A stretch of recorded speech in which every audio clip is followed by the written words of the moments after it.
എല്ലാവർക്കും നമസ്കാരം. Talk of the ടൗണിൻ്റെ ഏറ്റവും പുതിയ എപ്പിസോഡിലേക്ക് സ്വാഗതം. ഇന്ന് നമ്മളിവിടെ സംസാരിക്കുന്നത് മമ്മൂട്ടി മോഹൻലാലിൻ്റെ പുതിയ ചിത്രമായ പാട്രിയോട്ട്. ആ സിനിമയുടെ വിശേഷങ്ങളാണ് നമ്മൾ സംസാരിക്കുന്നത്. ഈ സിനിമ ഡയറക്റ്റ് ചെയ്തിട്ടുള്ളത് C you soon, take off, അതുപോലെ മാലിക സിനിമകളൊക്കെ സംവിധാനം ചെയ്തിട്ടുള്ള മഹേഷ് നാരായണൻ.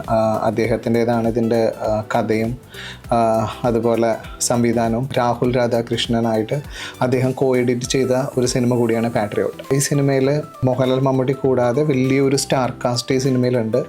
കുഞ്ചാക്കോ ബോബൻ, ഫഹദ് ഫാസിൽ, നയൻതാര, ദർശന രാജേന്ദ്രൻ, രേവതി, അങ്ങനത്തെ ഒരു വലിയ ഒരു സ്റ്റാർ കാസ്റ്റോട് കൂടിയിട്ടാണ് ഈ സിനിമ നമ്മുടെ മുന്നിലേക്ക് എത്തിയിട്ടുള്ളത്. ഈ സിനിമ പ്രൊഡ്യൂസ് ചെയ്തിട്ടുള്ളത് ആൻഡ്രോ ജോസഫും അതുപോലെ KG അനിൽകുമാർ അവർ ചേർന്നിട്ടാണ് ഈ സിനിമ പ്രൊഡ്യൂസ് ചെയ്തിട്ടുള്ളത്.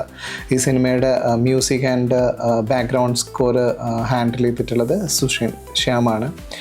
അതുപോലെ ഇതിൻ്റെ സിനിമോട്ടോഗ്രാഫി ചെയ്തിട്ടുള്ളത് മനുഷ് നന്ദൻ. ഈ ഒരു കോമ്പിനേഷനിലാണ് ഈ ഒരു സിനിമ മെയ് 1 റിലീസായിട്ടുള്ളത്.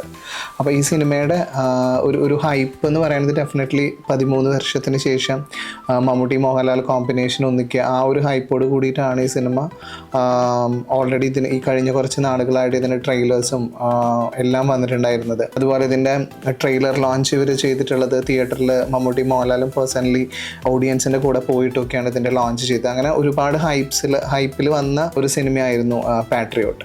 പക്ഷേ ഈ സിനിമ നമ്മൾ കണ്ടു കഴിയുമ്പോൾ നമ്മുടെ ഒരു എക്സ്പീരിയൻസ് എന്താണെന്ന് വെച്ചിട്ടുണ്ടെങ്കിൽ ഇതൊരു ടിപ്പിക്കൽ മഹേഷ് നാരായണൻ മൂവി ആയിട്ടാണ് നമുക്കിത് ഫീൽ ചെയ്യാം. ഇപ്പോൾ സി യു സൂണും അല്ലെങ്കിൽ അതുപോലെ ടേക്ക് ഓഫും മാലിക്കൊക്കെ കണ്ട ആൾക്കാർക്ക് മനസ്സിലാവും അദ്ദേഹത്തിൻ്റെ ഒരു സ്റ്റൈലുണ്ട് ഫിലിം മേക്കിങ്ങിൽ. അപ്പോൾ ആ ഒരു സെയിം സ്റ്റൈൽ തന്നെയാണ് അദ്ദേഹം ഇതിലും ഫോളോ ചെയ്തിട്ടുള്ളത്.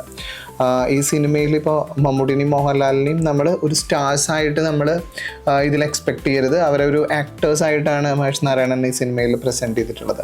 അങ്ങനെ ഒരു മാസ് സീക്വൻസുകൾ അല്ലെങ്കിൽ ഒരു ഇൻട്രഡക്ഷൻ സീനുകളൊന്നും കൊടുക്കാതെ ആ കഥയ്ക്ക് എന്താണോ ആ കഥ ഡിമാൻഡ് ചെയ്യണത് അതുപോലെ തന്നെയാണ് അവരെ പ്രസൻറ്റ് ചെയ്തിട്ടുള്ളത്. ഈ സിനിമയുടെ ഒരു ഫസ്റ്റ് ഹാഫ് നമ്മൾ കണ്ടു കഴിയുമ്പോൾ വളരെ എൻഗേജിങ് ആയിട്ടുള്ള രീതിയിലാണ് ഇതിൻ്റെ ഫസ്റ്റ് ഹാഫ് ഫുള്ളായിട്ട് പോകുന്നത്. ഇതിലത്തെ ഒരു സെൻട്രൽ ക്യാരക്ടർ മമ്മൂട്ടി തന്നെയാണ്. ഇതിലൊരു എക്സ്റ്റെൻഡഡ് ആയിട്ടുള്ളൊരു ക്യാമിയോ റോളിലാണ് മോഹൻലാൽ വരണത്. പക്ഷേ ഇതിൻ്റെ ഒരു ഫസ്റ്റ് ഹാഫിൽ ഫുൾ എന്താ പറയുക മമ്മൂട്ടിയുടെ പ്രസൻസ് തന്നെയാണ് സിനിമയിൽ ഉടനീളമുള്ളത്. അത് അദ്ദേഹം നല്ല രീതിയിൽ പെർഫോം ചെയ്തിട്ടുണ്ട്. അതുപോലെ നമുക്കൊരു വളരെ എൻഗേജിങ് ആയിട്ട് തോന്നുന്ന ഫസ്റ്റ് ഹാഫ് തന്നെയാണ്. പക്ഷേ സെക്കൻഡ് ഹാഫിൽ വരണതോട് കൂടിയിട്ട് നമുക്ക് വലിയ രീതിയിലുള്ളൊരു ട്വിസ്റ്റുകളും കാര്യങ്ങളൊന്നും ഈ സിനിമയിലില്ല. നമ്മളൊരു എക്സ്പെക്ട് ചെയ്യണ ഒരു എൻഡിങ് തന്നെയാണ് സിനിമയിൽ ഉണ്ടാവുന്നത് നമുക്ക് ഫസ്റ്റ് ഹാഫ് കഴിയുമ്പോൾ നമുക്ക് മനസ്സിലാവും. പക്ഷേ തീരെ എൻഗേജിങ് അല്ലാത്ത രീതിയിലാണ് ഇതിൻ്റെ ഒരു സെക്കൻഡ് ഹാഫ് പോകുന്നത്. നമുക്ക് യാതൊരു തരത്തിലുള്ളൊരു കണക്റ്റും ഫീൽ ചെയ്തില്ല. അതുപോലെ വളരെ വീക്കായിട്ടുള്ള ഒരു നറേറ്റീവ് ആണെന്ന് നമുക്ക് തോന്നിപ്പോയി ഇതിൻ്റെ ഒരു സെക്കൻഡ് ഹാഫ് കണ്ട് കഴിയുമ്പോൾ. കാരണം ഇത്രയും പൊട്ടൻഷ്യലുള്ള ആക്ടേഴ്സിനെ കിട്ടിയിട്ട് പോലും, അല്ലെങ്കിൽ ഇപ്പോൾ മോഹൻലാൽ, നയൻതാര, ഫഹദ് ഫാസിൽ, കുഞ്ചാക്കോ ബോബൻ, അതുപോലെ ഒരുപാട് പൊട്ടൻഷ്യലുള്ള ഒരു ആക്ടേഴ്സിനെ കിട്ടിയിട്ട് പോലും നമുക്ക് സെക്കൻഡ് ഹാഫ് ഒരു എൻഗേജിങ് ആയിട്ടുള്ള രീതിയിൽ അല്ലെങ്കിൽ കുറച്ചും കൂടിയും ഒരു ഇമോഷണലി കണക്റ്റഡ് ആയിട്ടോ അല്ലെങ്കിൽ ഒരു ഇൻറ്റൻസീവ് ആയിട്ടോ ഒക്കെ പോകുന്നൊരു സ്റ്റോറിയാണിത്. അപ്പോൾ അതിലേക്ക് ഇൻവോൾവ് ചെയ്യിപ്പിക്കാൻ വേണ്ടിയിട്ട് ആ ഒരു എഴുത്തിന് പറ്റിയില്ല എന്നുള്ളതാണ് സെക്കൻഡ് ഹാഫിലത്തെ പോരായ്മയായിട്ട് നമുക്ക് ഫീൽ ചെയ്യാം.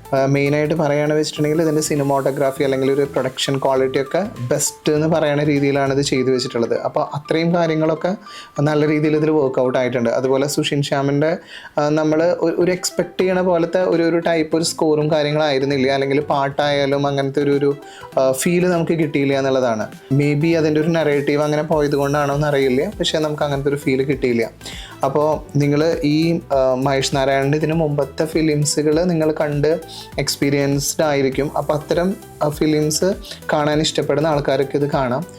അതുപോലെ മമ്മൂട്ടി മോഹൻലാലിനെ ഒരു സ്റ്റാർ പരിവേഷത്തിൽ നിന്ന് മാറ്റി നിർത്തി അവരൊരു ആക്ടേഴ്സായിട്ട് കാണുകയാണെങ്കിൽ ആ ഒരു രീതിയിലും നിങ്ങൾക്ക് ഈ പടത്തിനെ തിയേറ്ററിൽ പോയി കാണാൻ പറ്റും. പക്ഷെ ഒരു മാസ് മൊമെൻറ്റ്സ് എക്സ്പെക്റ്റ് ചെയ്തിട്ട് നമ്മുടെ ഈ സിനിമേനെ അപ്രോച്ച് ചെയ്തിട്ടുണ്ടെങ്കിൽ നമുക്ക് അത്തരം ഒരു ഫീൽ നമുക്ക് കിട്ടില്ല.